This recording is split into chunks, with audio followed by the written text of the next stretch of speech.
Bagi teman-teman yang rada-rada penakut dan sedang sendirian di rumah, sebaiknya jangan melanjutkan untuk menonton video TikK.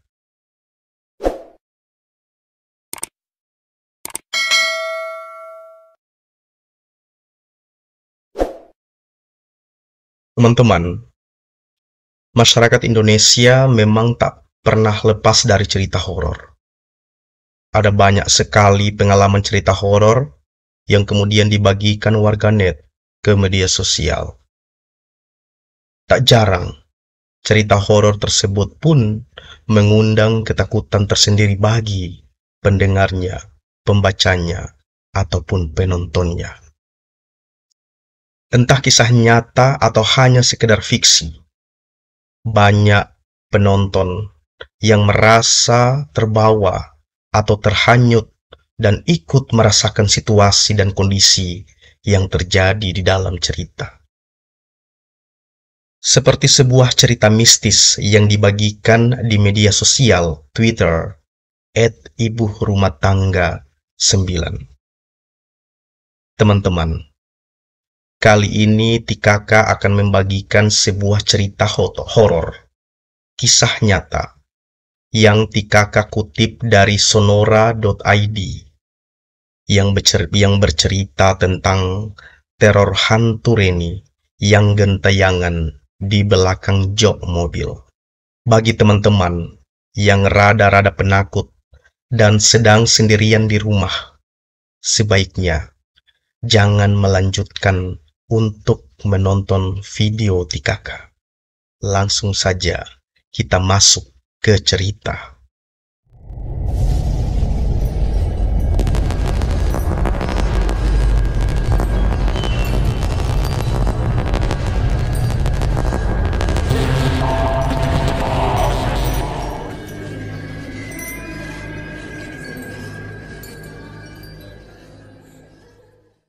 Teman-teman, kejadian bermula ketika seorang pria bernama Krishna yang bekerja sebagai sales di sebuah perusahaan rokok terbesar di Indonesia baru saja mendapatkan bonus dari kantornya. Ia mendapatkan bonus karena berhasil mencapai target yang telah ditetapkan perusahaan. Berhubung bonus itu terbilang lumayan, teman-teman, ia pun berencana untuk membeli sebuah mobil. Krishna saat ini tengah memiliki seorang istri yang sedang hamil muda. Karena ingin memanjakan istri yang memang hamil muda, ia pun membeli sebuah mobil dengan harga yang pas di kantong. Dirinya berencana untuk membeli sebuah mobil dengan kondisi bekas agar bisa lebih murah dan dapat dibayar dengan cash. Singkat cerita, teman-teman, Krishna menemukan mobil yang pas di hati dan budget, yakni mobil Grand Livina berwarna abu-abu. Krishna membeli mobil tersebut dari seorang bapak-bapak yang sedang membutuhkan uang. Karena dirasa cocok dan pas, akhirnya Krishna bersepakat dengan bapak tersebut. Awal mobil tersebut datang ke rumah pasangan baru menikah tersebut. Mereka berdua sangat senang sekali, teman-teman. Mereka jadi bisa leluasa pergi kemana saja dengan mobil sendiri tanpa memakai mobil kantor. Namun, baru beberapa hari di rumah, mobil si Abu Monyet, panggilan kedua pasangan itu terhadap mobilnya, selalu tercium bau amis, teman-teman. Ya, bau amis darah. Mereka selalu mencoba mencari-cari di sela-sela mobil untuk mengetahui sumber dari bau amis darah tersebut. Yang ditakutkan mereka, mungkin saja ada binatang yang mati dan mengeluarkan darah. Tapi teman-teman, semua itu tak membuahkan hasil, karena tak ada satupun binatang mati di sela-sela mobil. Bau amis darah itu semakin menyengat ketika sore menjelang malam hari. Krishna pun sering membawa si Abu Monyet ke tempat cuci mobil dan diminta untuk diberikan pewangi yang lebih banyak. Namun teman-teman, tetap saja bau amis itu masih tercium ketika sudah sampai di rumah. Selain itu, jika mereka sedang mengendarai mobil di malam hari, selalu saja terdengar suara tangisan bayi, meski suaranya samar-samar. Walaupun tak begitu jelas teman-teman, suara tangisan bayi itu cukup mengganggu mereka. Hingga akhirnya Krishna berencana membawa mobil itu ke paranormal atau ke orang yang tahu menyelesaikan permasalahan mobil itu. Karena menurutnya ini bukanlah permasalahan yang biasa terjadi. Tapi karena kesibukan pekerjaan, akhirnya rencana ke paranormal selalu ditunda. Sampai pada kejadian suatu malam, Krishna harus pulang larut malam karena lembur di kantor sekitar pukul 1 dini hari. Sepanjang jalan pulang teman-teman, ia terus saja mencium bau amis darah. Ketika jarak sampai ke rumah tinggal 3 kilometer lagi, entah mengapa bulu kuduk Krishna terasa tegang. Sambil menyetir, Krishna membaca doa terus-menerus. Namun, suara tangisan bayi itu selalu muncul dan muncul lagi. Terdengar lebih jelas dan keras dari sebelumnya. Dan akhirnya, ia pun mulai curiga bahwa ada yang tak beres. Karena merasa ada yang tak beres teman-teman, ia terus mengecek kaca spion untuk memastikan keadaan. Ketika ketiga kalinya Krishna melihat ke kaca spion, ada sosok wanita sedang menggendong bayi di jok belakang mobilnya itu teman-teman. Ia sempat bertatap-tatapan sesaat, hingga akhirnya Krishna harus menginjak rem mobilnya dengan mendadak. Sontak, Krishna langsung keluar dari dalam mobil. Tapi, karena waktu masih tengah malam, di luar pun sangat sepi sekali, hampir tak ada orang. Berkali-kali Krishna membaca doa dengan apa yang ia lihat. Dan ketika ia lihat lagi dari luar, di jok belakang mobil kosong, alias tidak ada siapa-siapa. Meski jarak rumah sudah semakin dekat teman-teman, tetap saja ia bingung harus melanjutkan dengan mengenakan mobil atau tidak. Setelah menenangkan diri sejenak, Krishna akhirnya memutuskan pulang dengan mengendarai mobil. Sebelum masuk, tak lupa ia membaca ayat kursi terlebih dahulu. Ketika memasuki mobil, Krishna melirik sekitar dalam mobil untuk memastikan tak ada siapa-siapa di belakang jok mobil. Dan benar adanya teman-teman, memang kosong, tidak ada siapa-siapa. Saat beberapa meter melaju, sosok perempuan pucat yang menggendong bayi itu muncul lagi di belakang Krishna teman-teman. Bau amis darah bahkan semakin menyengat dari yang biasanya. Sontak, ia langsung membaca ayat kursi dengan diteriakkan. Karena Krishna baru pertama kali melihat makhluk tak kasat mata, ia menyetir sambil gemetar dan hampir menangis. Keringat panas dingin keluar di sekujur tubuhnya. Dengan kekuatan gas yang luar biasa, ia langsung memarkirkan mobil tersebut di depan rumahnya tanpa dimasukkan ke garasi. Sesampai di dalam rumah, keringat dingin terus mengucur di dalam. Sesampai di dalam rumah, keringat dingin terus mengucur di tubuhnya. Ia mencoba langsung tidur, tapi tak bisa, karena terus dibayangi hantu gayeng gentayangan itu.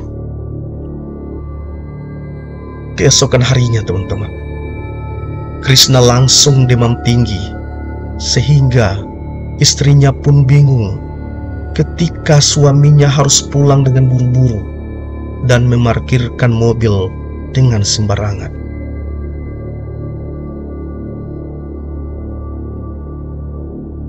Krishna tak berani cerita karena istrinya yang sedang hamil muda.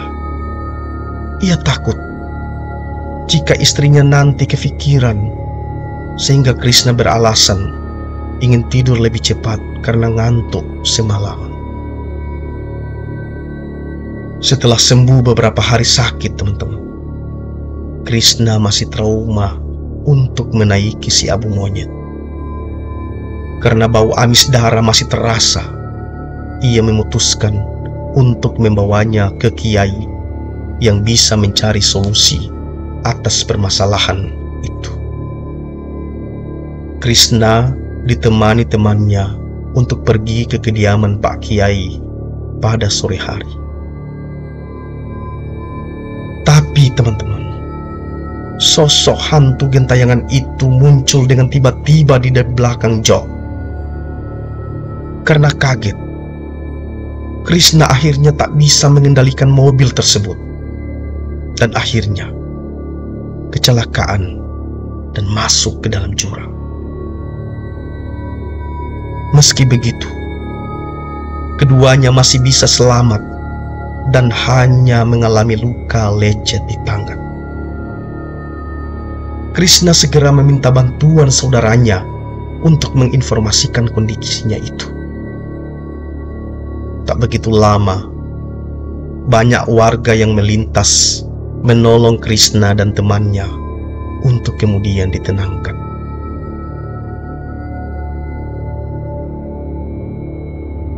Menurut warga sekitar, di tempat itu memang sering terjadi kecelakaan tunggal, dan Krishna adalah salah satunya. Entah karena apa, tapi Krishna tidak cerita bahwa ia kecelakaan karena melihat penampakan di jok belakang mobilnya. Kemudian mobil derek datang dan membawa mobilnya. Krishna pun dijemput oleh saudaranya. Dan selama di mobil, saudara membahas kenapa ia bisa kecelakaan di sana. Dirinya juga tanya temannya, teman-teman, apa dia melihat sosok penampakan di jok belakang mobil? Tapi kata temannya, ia tidak melihatnya. Malah dia heran, kenapa Krishna tiba-tiba kaget, kemudian banting setir. Krishna pun jadi heran, mengapa hanya dirinya saja yang bisa melihat penampakan wanita itu, teman-teman. Setelah ia dan temannya diobati di rumah sakit, mereka pun langsung pulang. Krishna benar-benar kepikiran dengan mobil itu. Hingga akhirnya, ia memutuskan untuk secepatnya bertemu dengan Kiai Muhi. Dengan menggunakan mobilnya, ia akhirnya sampai di tempat Kiai Muhi. Beliau langsung mempersilahkan masuk. Dan tanpa basa-basi, Krishna pun langsung menceritakan kejadian demi kejadian yang dialaminya. Kiai Muhi sebetulnya ingin mengecek langsung ke mobilnya. Tapi berhubung mobilnya masih di bengkel, jadi niat itu sang Kiai urungkan. Kiai Muhi bilang bahwa jika ada suatu benda yang dihuni makhluk halus, maka bisa jadi sebelumnya ada kejadian yang berhubungan dengan makhluk halus tersebut. Jadi, ia disarankan untuk menemui pemilik mobil ini sebelumnya. Sebelum pulang, mereka pun diberi beberapa botol air doa agar lebih tenang. Pada esok harinya, sepulang Krishna dari kerja, ia pun langsung menemui pemilik mobil ini sebelumnya. Sebut saja namanya Pak Yahya. Dirinya mengutarakan maksud kedatangan, kemudian menceritakan beberapa kejadian yang menimpa dirinya terkait mobil itu. Dan Pak Yahya kaget, teman-teman. Selama beliau memakai mobil itu, beliau tidak pernah merasakan atau mengalami keanehan, apalagi sampai melihat penampakan. Beliau juga tidak pernah berlaku dan berbuat suatu hal yang janggal terhadap mobil sampai mobilnya dihuni makhluk halus tersebut. Karena tak menangkap kebohongan dari pernyataan Pak Yahya, Krishna jadi buntu. Kenapa mobil yang dibelinya ada penunggunya? Setelah ngobrol panjang lebar, akhirnya ia pun pamit dan Pak Yahya memberikan saran kalau mobilnya harus diruat atau dibersihkan dari makhluk tak kasat mata. Seminggu setelah pertemuan dengan Pak Yahya, Krishna mendapat telepon dari orang bengkel. Kata orang bengkel, karyawan bengkel di sana sering mendapati seorang wanita sedang duduk menggendong bayinya di jok belakang mobil itu.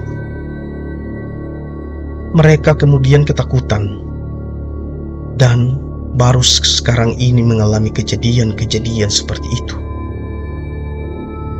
Krishna pun langsung berkoordinasi dengan Pak Yahya agar proses ruat mobil ini dipercepat saja.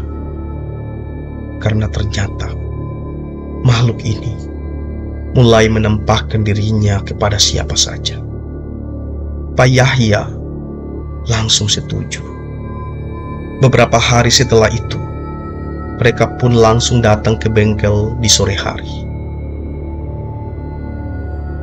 Setelah bengkel tutup, teman-teman, mereka sudah meminta izin pada pemiliknya bahwa akan melakukan ruat pada mobil itu. Pak Yahya datang bersama seorang pria setengah baya, memakai baju koko dan sorban. Beliau mengenalkan diri sebagai Pak Hadi yang akan melakukan ruatan itu. Mereka pun memulai acara ruat mobil. Di sana, selain ada Krishna, Pak Yahya dan Pak Hadi, ada juga pemilik bengkel serta beberapa karyawan bengkel itu. Mobil itu pun kemudian dimandikan dengan air yang katanya sudah didoakan. Semua bagian mobil, baik dalam dan luar, dipercikkan air, dan Pak Hadi berdoa di dalam mobil. Ketika Pak Hadi sedang berdoa di dalam mobil itu, teman-teman, salah satu karyawan bengkel kemudian kesurupan. Dia langsung terjatuh begitu saja dan tiba-tiba berteriak, "Jangan usir kami! Jangan usir kami!" Sontak orang-orang yang ada di sana semuanya kaget dan takut. Pak Hadi langsung keluar dari mobil dan langsung memegang ubun-ubun orang yang kesurupan tadi.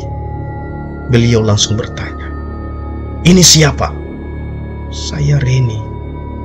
"Kamu yang ada di dalam mobil ini?" "Iya," katanya sambil menangis. "Kenapa kamu tinggal di mobil?" "Karena saya meninggal di sana bersama bayi saya," jawabnya. "Kamu meninggal kenapa?" Doni. Orang yang kesurupan itu, teman-teman, malah menangis dan menyebut-nyebut nama Doni. Entah siapa Doni itu. Krishna tidak kenal. Tapi raut muka Pak Yahya jadi berubah. Beliau seperti kaget dan gugup. Entahlah. Krishna pun bertanya pada Pak Yahya, "Bapak kenal dengan yang namanya Doni?" "Itu anak saya," ujar Pak Yahya dengan muka pucat pasi. Ternyata Pak Yahya punya anak yang bernama Doni yang masih kelas 3 SMA, teman-teman. Wah, Krishna pun kaget dibuatnya. Sedangkan arwah Reni ini tidak mau disuruh meninggalkan mobil tersebut karena katanya dia nyaman ada di sana. Dia malah menangis dan terus menangis. Pak Hadi yang berusaha untuk memindahkan arwahnya seperti kalau kewalahan. Beliau terlihat capek sekali. Krishna dan Pak Yahya akhirnya mengambil keputusan untuk mencari tahu dari Doni. Mungkin Doni tahu seseorang yang bernama Reni. Akhirnya mereka sudahi ruat mobil itu, teman-teman. Ia langsung ikut Pak Yahya pulang ke rumah beliau untuk bertemu dengan Doni. Kebetulan Doni sedang berada di rumah, jadi mereka bisa langsung bertanya kepadanya.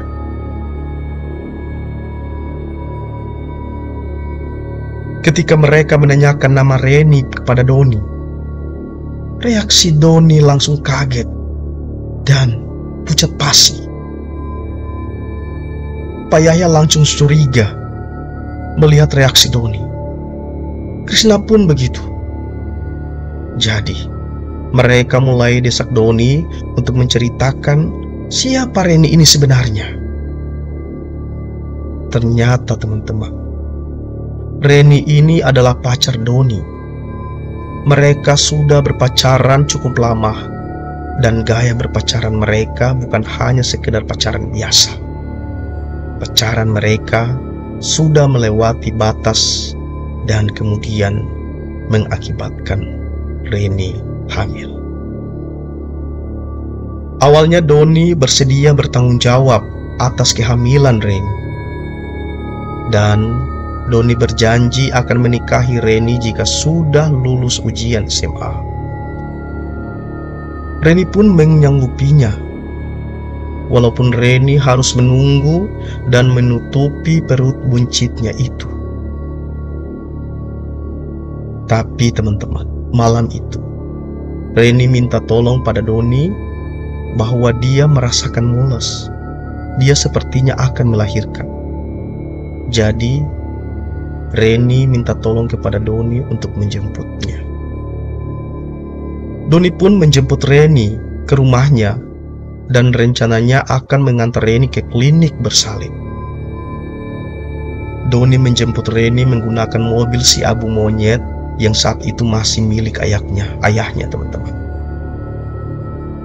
Sebelumnya, Reni ini hanya tinggal bersama ayahnya, sedangkan ibunya sudah meninggal. Jadi, karena ayahnya sibuk bekerja, ayahnya tidak sadar dengan perubahan fisik daripada anaknya itu. Reni pun sedemikian rupa menutupi kehamilannya selama di sekolah supaya tidak ada yang curiga. Selama di perjalanan menuju klinik, Reni merasakan sakit mules di perutnya.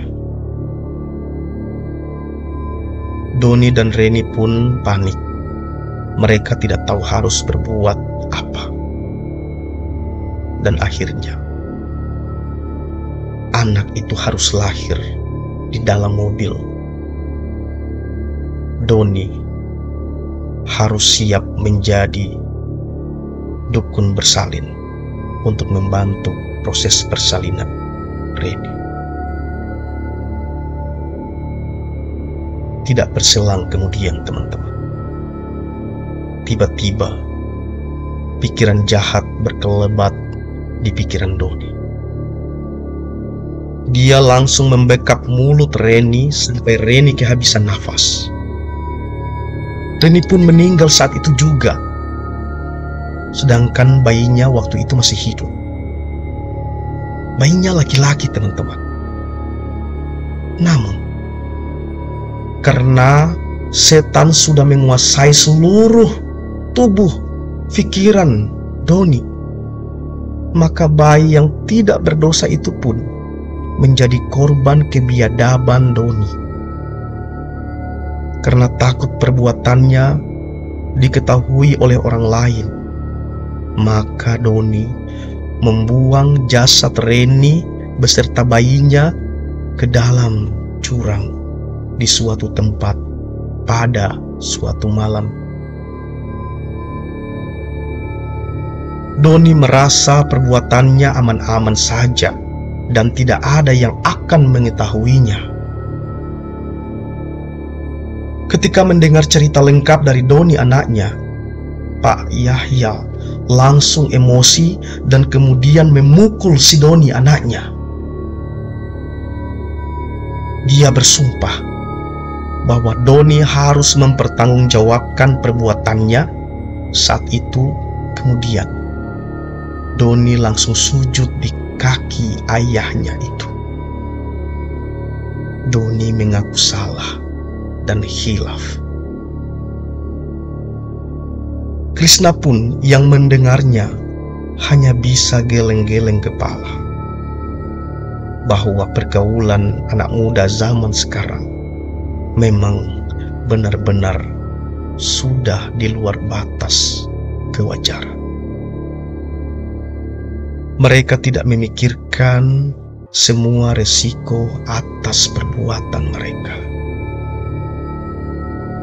Teman-teman, Pak Yahya pun mendesak Doni untuk menunjukkan di mana dia membuang jasad kedua itu. Keesokan harinya, setelah mereka melaporkan ke polsek terdekat, kemudian ditemani beberapa anggota kepolisian, mereka langsung menuju ke TKP, jurang di mana jasad Reni dan bayinya dibuang oleh Doni. Ternyata teman-teman, jurang yang dimaksud Doni adalah jurang di mana tempat Krishna kecelakaan.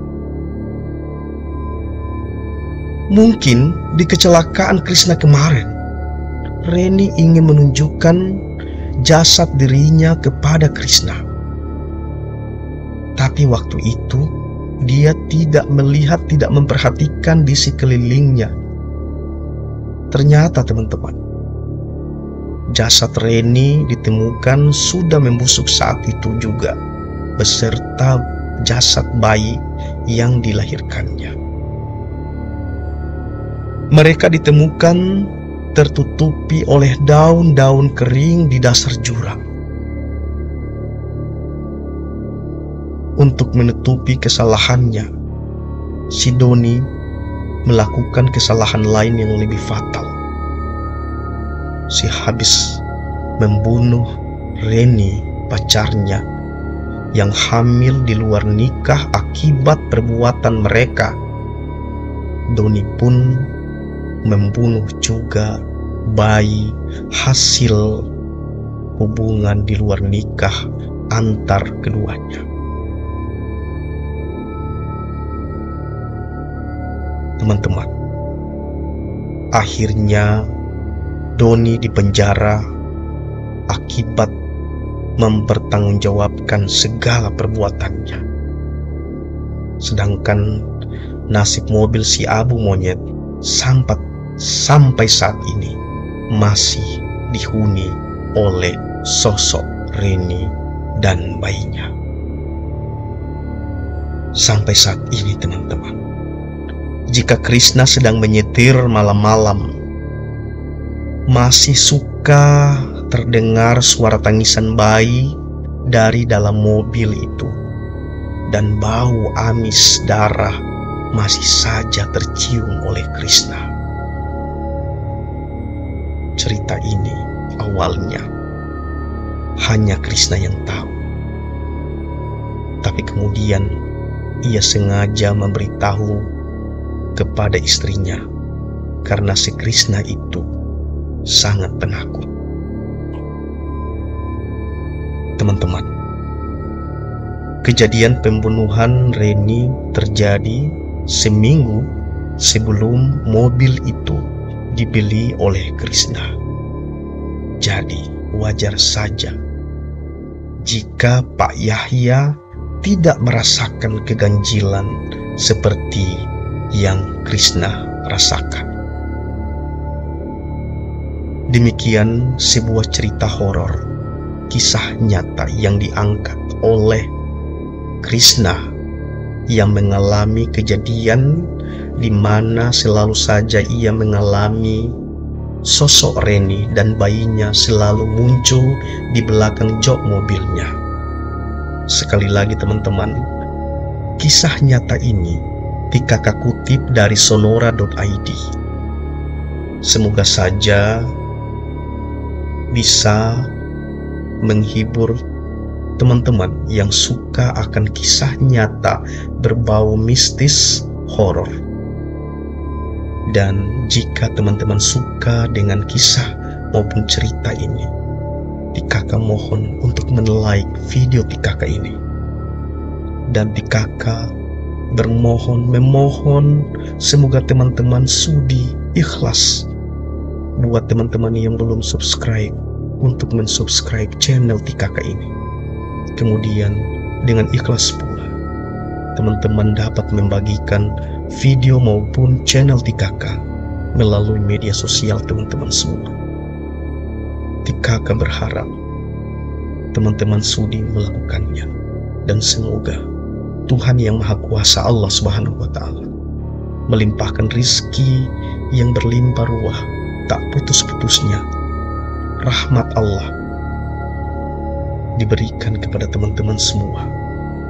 Terima kasih yang sedalam-dalamnya, yang sebesar-besarnya.